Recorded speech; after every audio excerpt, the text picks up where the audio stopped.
access to quality food. We had a food demo from the food co-op. They came in and did that. And this rotation, we're going to probably have another performance, which we did last spring in the community park that we have. And we're going to probably plant some trees because Bushwick needs some trees. And that's yeah, it does. Very bare streets. Yeah. It's a concrete jungle. Yeah, word up. Oh, and when it's summer, ooh. Yeah. No escape. And if you go that way, East Bushwick is definitely worse off. Even worse. Than West Bushwick. And same thing with South Bushwick. And yeah, so next rotation, I'm also teaching the superheroes and zombies class. Wow. So the zombie idea came from the kids. So I try to listen to them. A lot of people don't listen to them, and they love zombies. So we're going to create a video, a film, where our superheroes, those characters, are fighting these zombie forces, and we're gonna create our own story with that.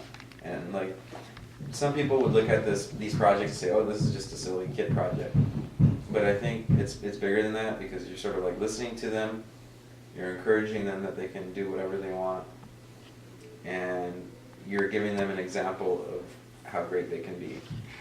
Like, we have a Facebook page with this Bushwick Is project. We created a photo project.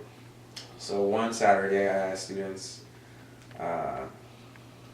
what is Bushwick? And I want you to finish this phrase. Bushwick is. And a lot of them wrote down, Bushwick is gangs, Bushwick is graffiti, Bushwick is violence, Bushwick is like all these negative words. And so I was like, do you guys really believe this? And they're like, yeah, Bushwick is like this terrible place. And so I was like, okay, so let's go out into the community and ask the adults this question.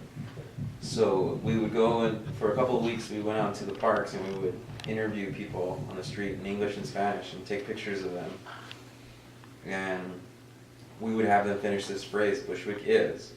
And almost all of them, not all of them, but almost all of them came up with these positive phrases. Bushwick is live, Bushwick is excelente, Bushwick is my home, Bushwick is my heart, like all these really cool things. And I think that allowed them to sort of see a different perspective. And they can learn from these adults that, you know, Bushwick isn't all that bad. Like, maybe I'm taught that it's bad by the media and people around me. Maybe I'm experiencing it in a bad way. But there's also like this nice part of it that maybe I can aspire to and think about. And we're going to probably continue that. Probably do that video interview form also. But that's what's going on in what I'm doing. We also have like a youth advisory council where these students are like elected and they get to sort of work together towards common goals. We're doing an anti-violence project now. Today we learned about sexual and gender-based violence, which is a big problem in Bushwick. A lot of kids talked about being harassed. One kid talked about one instance when he was walking down the street and first it's like, hey mommy, and hey sexy, and all these different macho, chauvinist sort of behaviors of this neighborhood. And a lot of it's to do with lack of education and poverty and what they're taught to be like in the media. They're supposed to be suave Latino or something. I don't know. But that's what we're working on, this anti-violence project right now. Excellent. Well, I thank you for sharing at least part of your story, Daniel. And definitely more. I'm sure there is, and I hope we can continue it and get a better idea of the educational activism scene in New York City. But we'll close out part one for now. Thank you.